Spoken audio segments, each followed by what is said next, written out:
Hi, I'm Mark Lynn, and I'm the roommate coach. You're listening to KZZH 96.7 FM in Eureka, California.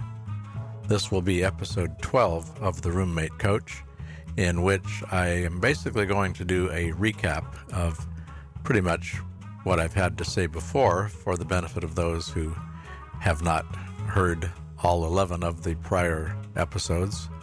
Considering that I don't really have a fixed time schedule, it would be quite an accomplishment to have caught every one of them at this point. So I'm going to kind of summarize my positions and the things I'm saying about roommates in this episode.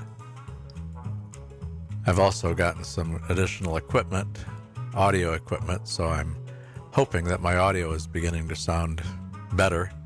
I think it was somewhat on the marginal side before, but a little bit at a time, as they say. As always, if you would like to leave feedback for the Roommate Coach, you can do so at theroommatecoach.com and use the contact link on the homepage. You could also leave a voicemail 24/7 at area 707-362-8000, 707-362-8000. As I said, it's KZZH 96.7 FM, which has recently been brought to the air here in Eureka, California by the nice folks at Access Humboldt. You can reach Access Humboldt online at accesshumboldt.net. Before I developed my interest in roommates and decided to become the roommate coach, I had a pretty strong interest in careers and the fact that they seem to be such a source of frustration for so many people, including me, for that matter, which is why I began looking for all these other things to do with my life in the first place. I've done some research, taken some classes, done some writing, and many years ago created a couple of websites that are no longer online, but all about career. Now I'm doing roommates, and I'm the roommate coach, and it just dawned on me as I started this series, this recap, that there's quite a bit in common between the two topics. Now, much of the time, by career, we really mean work or a job, and for many people, perhaps most of the world, when they need a job, they frequently wind up with a fair amount of frustration along with it. But when they lose the job, they wind up having to get another one, sometimes in a hurry. The interesting thing to me is much the same could be said about roommates for many people. Sometimes they're optional, but in many cases, perhaps most, they're a requirement. They're necessary for sharing expenses. And for many people, much of the time, they are a source of frustration and aggravation. But since they need them, when something happens and the situation doesn't work anymore, the roommate goes away, frequently the person needs to find a replacement, sometimes fairly quickly. So kind of a strong parallel. And being ever the optimist, my goal is to figure out as many ways as possible to reduce the frustration that seems to accompany the whole roommate thing so much of the time for so many people. Okay, so why have I become the roommate coach? Why am I doing this? That's a fair question. I've got three pretty straightforward answers to that. It's important, it's doable, and I really dislike conflict. So I'll take them in order very briefly. First of all, I think roommate problems are more important in more different ways than is commonly realized, which I'll explain in a little more detail in this episode here a little bit later. Basically, I think roommate problems are important because roommates are important, but I'll have more to say about that in a few minutes. Number two is I think it is doable. I think many of these problems can be helped, if not removed or, removed is the word entirely, at least reduced or helped somewhat. Maybe not everyone. I'm always quick to say that I'm not promising magic or miracles, but I do think anyone who's willing to take a look at the situation with perhaps fresh eyes, open mind, and all that, that much of the time can make some positive changes. So yeah, I think it's doable. Number 3, I really dislike unnecessary conflict, and I think most of it is unnecessary. Now, real quick, I'll mention there are 4 kinds of conflict. There's conflict that is important and unreachable, that you can't do much of anything about, such as global conflicts, wars. There's conflict that you could do something about, but it's usually not worth it because it's not that important. You know, things happen all the time. You get cut off in traffic and stuff like that. But it's no big deal. You forget about it in a little while, at least most of us do.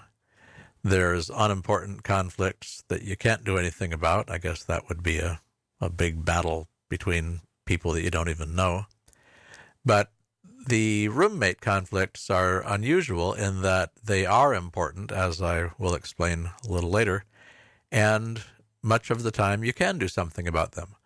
So since I don't like conflict and I really believe in reducing it whenever possible, the roommate conflict was a perfectly obvious target and a very logical choice. So that's why I've become the roommate coach.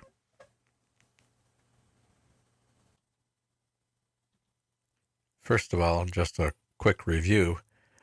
We all understand the biggest reason for roommates in the first place is probably economics, sharing expenses. Although in recent years, things are changing somewhat. The demographics are shifting around. The world's resources are ever more squeezed. The world economies seems like they're constantly in some kind of turmoil. As far as what the term even means, you might always think of roommates as college roommates and maybe apartment roommates, this type thing, but the way I'm using the term anyway, any 2 or more people who are sharing a home, sharing housing, are by definition roommates. Now, they may, and probably do in many cases, have other labels, such as family members, husband, wife, mother, father, child, uncle, etc. But they're sharing housing, so they are roommates as well. That's how I use the term. Another interesting thing to note is that you and your roommates in your house, in whatever shelter you're sharing, are forming the smallest political and social unit in our world. I mean, obviously we have great big units such as countries and states and counties and things, and we go all the way down to the individual, but the issues don't really come up with individuals. But as soon as you have 2 or more people in a house, that's a roommate situation, and that is also a social situation. Now, I think that's kind of interesting, and that'll be relevant to some discussions I'll get into a little later on, maybe in this episode. So just one example of recent changes in our economy and in our world in general that affect the roommate situation is the phenomenon of kids growing up, leaving home, not finding a job and not having as good a time financially as they were hoping for, and moving back at home. So now the parents who thought the kids were gone, well, they're back again. So some of the roommate issues, again, defining roommates as sharing shelter, some of those issues may crop up. And in this case, of course, you've got the additional backstory of the whole family experience, whatever that may entail or may have entailed. Now, there's another factor based on our economy. There's kind of a trend. In fact, there is a trend, especially in the larger cities where space is at such a premium and things are so expensive already. Homes are getting smaller. So however much privacy you may have had, you and your roommates, well, that amount is shrinking. So that's something else that roommates or family members, people sharing these ever smaller homes are going to have to deal with. Now, for another example that's fairly relevant here in Humboldt County as well as other places, here in Humboldt, as locals know, we have a pretty high percentage of seniors. It's pretty much a retirement community. We've also had some upheavals in the local nursing home industry. I don't even know as of right this minute what the status is, but for a while it looked as if several of the nursing homes were going to close, which was creating a lot of problems for a lot of people. With all the economic pressures on various kinds of care, a popular term recently has become aging in place, referring to doing everything possible for seniors to be able to stay in their homes, as opposed to going somewhere else like a nursing home that might not even exist anymore, at least in this area. So what does this have to do with roommates and roommate problems? Well, I would say that seniors are another example of a demographic that if they could figure out how to make a roommate situation work really well, that in many cases might make the difference between being able to stay at home or have to go somewhere else. So there's quite a bit of benefit to any number of people, pretty much throughout the whole community, I would say, for being able to get along and make a roommate situation work really well. That's another reason why I'm the roommate coach. You're listening to The Roommate Coach. My name's Mark Lynn. This is KZZH 96.7 FM in Eureka, California. This is episode 12 of The Roommate Coach. I'm doing a recap of many of my earlier episodes and just doing sort of an overall explanation of why I'm the roommate coach and what I hope to accomplish. The motto here at The Roommate Coach is World Peace, one roommate at a time. And I would add this is one roommate whether you're a college student or a senior hoping to stay in your home. Regardless of your age or your economic situation, world peace, roommate peace is a really good idea. And as I keep saying, when I say the world, I'm talking about your world, you and your roommates.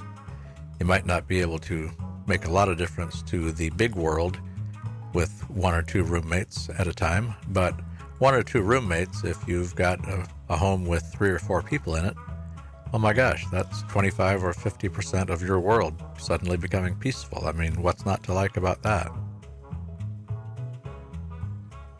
Now, you might think I've gone off the deep end with my motto. I mean, world peace. No matter what kind of wordplay I come up with, it might sound a little unrealistic. It sounds even unrealistic to me, but I'm determined to give it a try. So my point here is, if you want to let me know about that, if you want to leave some feedback about my motto or anything else, you can do it. You can go online at theroommatecoach.com and leave feedback using the contact link on the homepage, or you could leave a voicemail anytime, 24/7, at area 707-362-8000. That's 707-362-8000. I also like to add that KZZH has been brought to the air by Access Humboldt.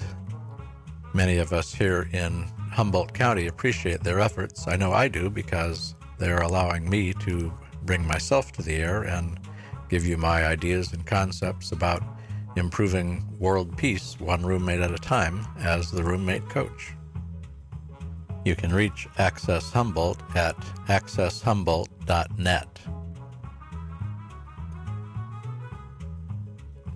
Okay, on to my recap for the Roommate Coach series. Another really good question that might come up is, why are roommate problems so important? Why am I making such a big deal about them? An easy answer to this would be the fact that sometimes they do become serious, but even allowing for the fact that many problems do not become really big deals, they remain relatively minor, I think they're important anyway, because even the minor ones can break your stride. I mean, everybody's trying to accomplish something. If you're a student, and that's a big demographic for roommates, you're trying to get an education and you've got all the other issues, worrying about the job market and perhaps student loans, all the things that students contend with. Well, one more thing, even relatively minor inconsideration or other things from your roommates can be, sometimes it can literally be the straw that breaks the camel's back, to use the corny old saying. And even if they don't wind up putting you over the edge, they can certainly weaken your attitude.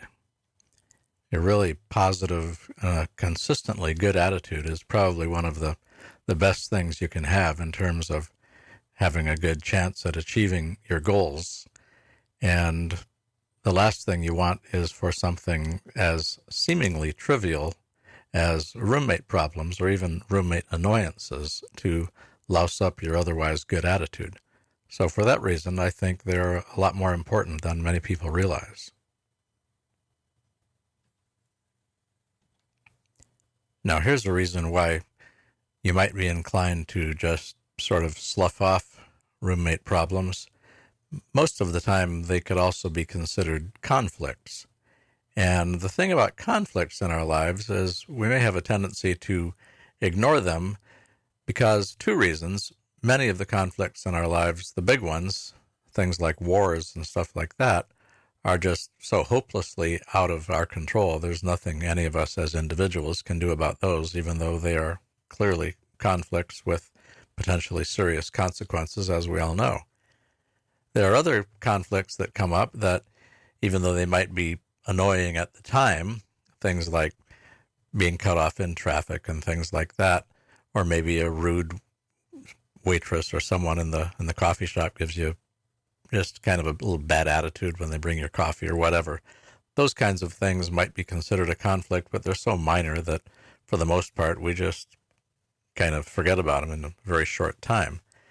Well, roommate conflicts are different on both counts. For one thing, they are important for the reasons I'm listing here. And the other thing that's significant is we can, in fact, do something about them. They're not far away. They're right in our own world, as I said earlier. So they're not the same kind of conflict that you might be inclined to ignore, and because of that, it's a good idea to take them seriously.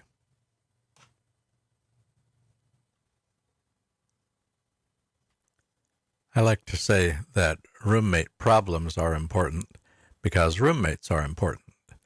And one of the reasons roommates are important is the fact that we don't get a lot of opportunities, most of us don't get a lot of opportunities to make genuine, real connections with people. I know a lot of us have hundreds and even thousands of Facebook friends, and we have our online communities. And in some cases, those are every bit as valid as real world friends, I guess you'd say, meet space. But for the most part, the real kind of friendship where you know someone and they know you and you are able to count on each other, that comes from spending pretty big amounts of time together, and those amounts of time are just, for the most part, not available most of the time in modern life. But an exception to that is or are the people you live with, your roommates. So by making the most of that opportunity, and I think it is a fabulous opportunity to potentially anyway form the kind of connections that can be long-lasting. You can form, in some cases, lifelong friendships. Sometimes they can be useful for you socially, in business.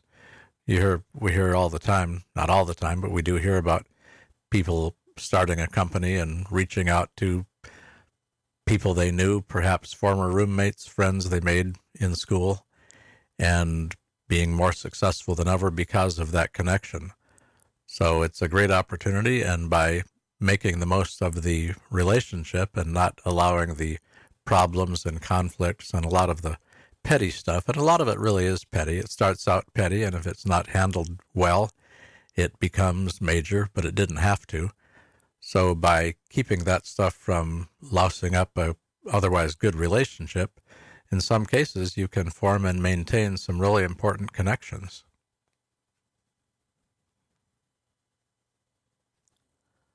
All right, I have one more example of reasons, one more reason why I think roommate problems are so important. And this one is patterned after or is similar in thinking to what the law enforcement types call the broken window theory. The broken window theory, as they use it, refers to allowing a neighborhood to fall into disrepair. The name comes from the idea that a single broken window in a building, if it's not fixed, can lead to additional broken windows and then perhaps vandalism and more disrepair, and things go wrong and things get broken intentionally. Before you know it, the whole neighborhood is turned into a slum. And it all started, the theory goes, with that single broken window that nobody bothered to fix. Now, whether or not that particular theory happens to be true or not isn't the point here, but I think it's kind of a parallel to a roommate situation in that, okay, so you're in school, let's say, and you put up with some annoying things from your roommate or your roommates. You don't bother to do anything about it because who likes the confrontation and the conflict? And I understand that. Most of us don't. But the trouble is, you may be forming a pattern which will haunt you for perhaps the rest of your days if you don't do something about it, which is just allowing yourself to be mistreated. Now, this is not to deny that there's two sides to every story. I'm not saying that you were the complete angel and the other person was the complete devil. That's usually not the case. Usually it's a mixture. But so maybe a more fair way to frame it or to say it would be to say that by not learning how to insist on fair treatment from others, which includes how to give others the fairest treatment you can, by not getting in the habit and really demanding of yourself that you do that, you're kind of setting yourself up for future trouble at work and throughout your life, some of which is very likely to be far more troublesome than whatever seemingly minor annoyances came from your roommate.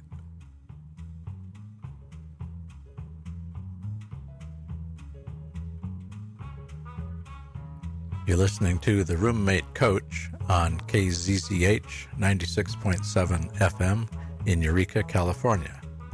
My name is Mark Lynn, and this is episode number 12 of The Roommate Coach, which is a recap of Roommate Coach episodes and concepts and ideas to date. My motto is world peace, one roommate at a time. I figure if we can do a person a day, that in a mere 7 billion days, or whatever that is, 150 million years or so, we'll have world peace. Now that might take a little too long, so let's look at it another way. Let's talk about your world, which, unless you have a really big house, has far fewer than 7 billion people. Maybe you've got 3 roommates counting yourself. So then, if you really could get one of you a day to be more peaceful, you'd have world peace in your world in 3 days. Now that's a lot more likely. I think that's a lot more of an attainable goal. So I will use the world that way, and I'll stick with world peace, one roommate at a time, as the motto for the Roommate Coach. You can leave feedback for the Roommate Coach at theroommatecoach.com using the contact link on the homepage, or you can call the 24-hour voicemail line at area 707-362-8000, 707-362-8000. KZZH has been brought to the air by Access Humboldt. You can reach them online at accesshumboldt.net.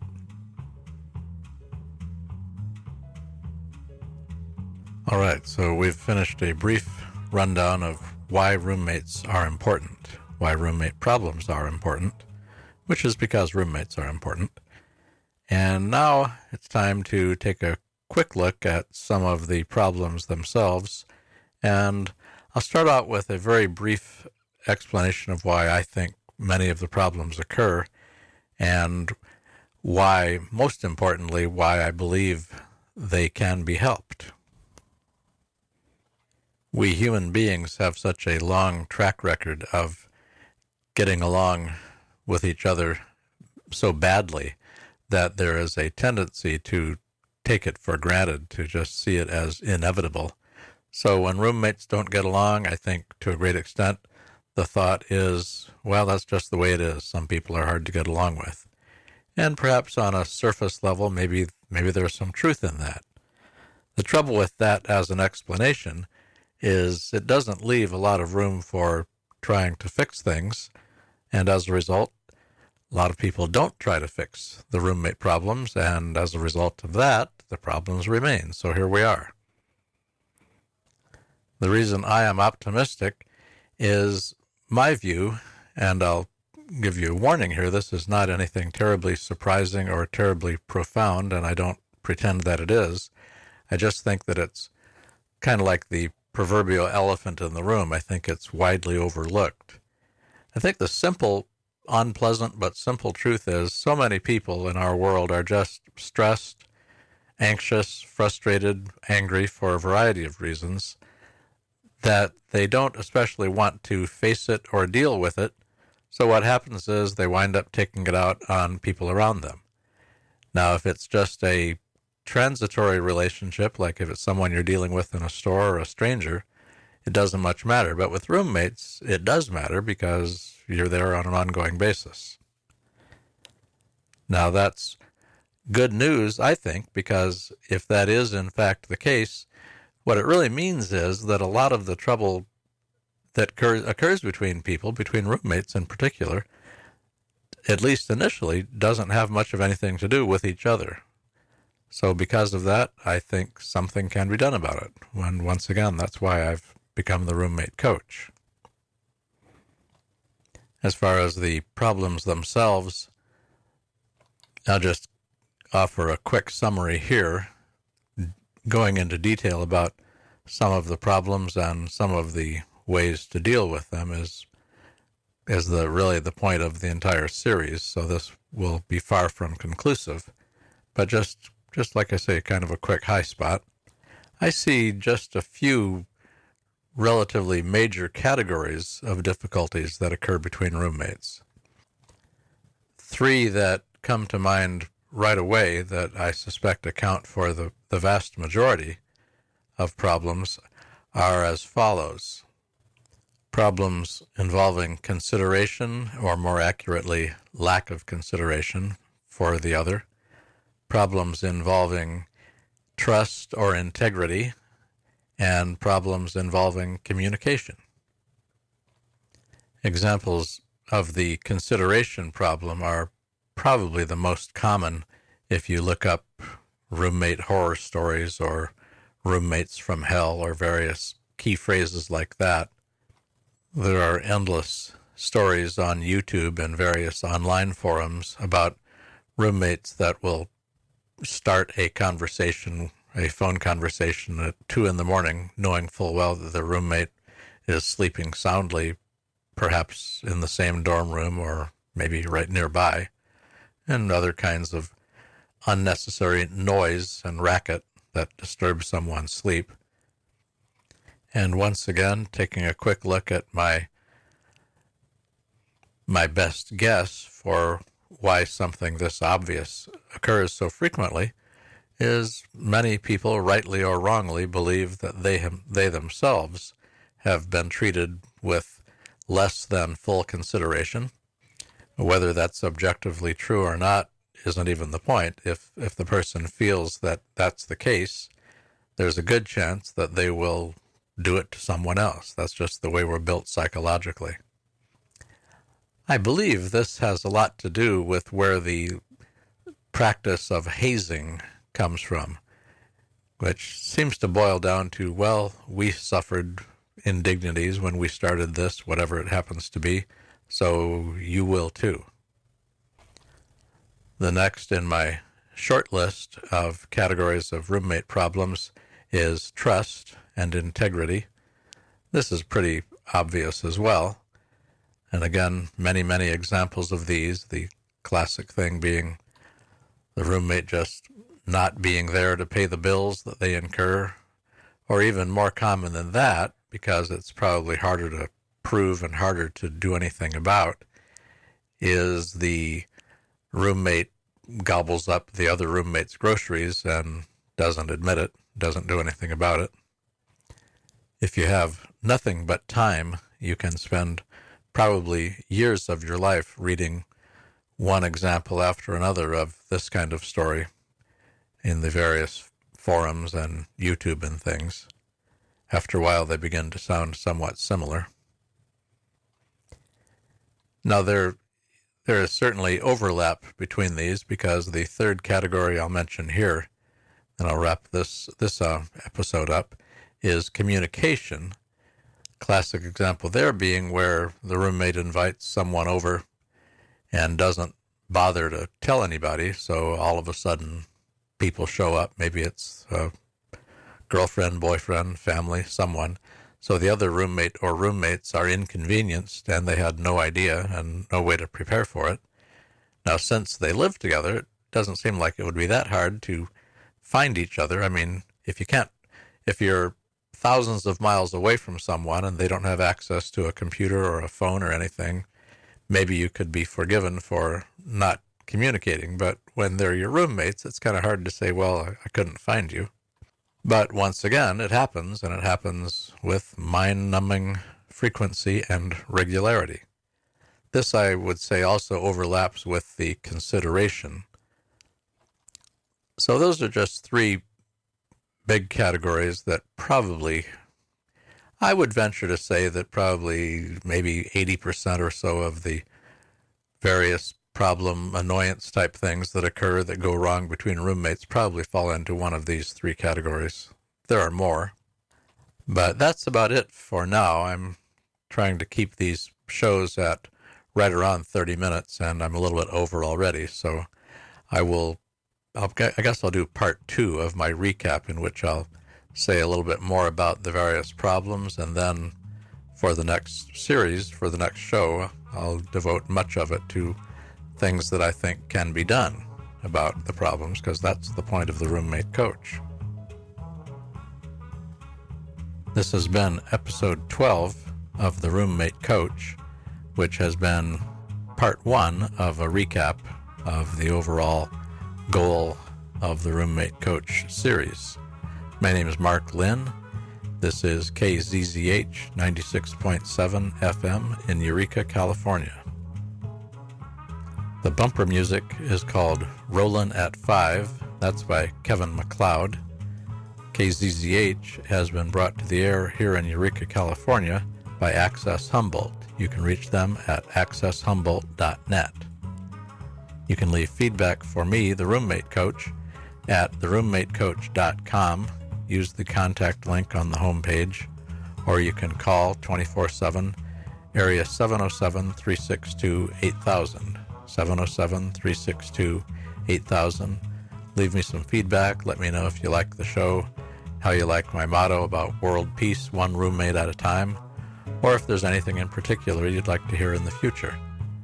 And if you do leave a comment or feedback about a particular show, and you remember the show number or the title, let me know that as well, and that will help me understand what your comment is about.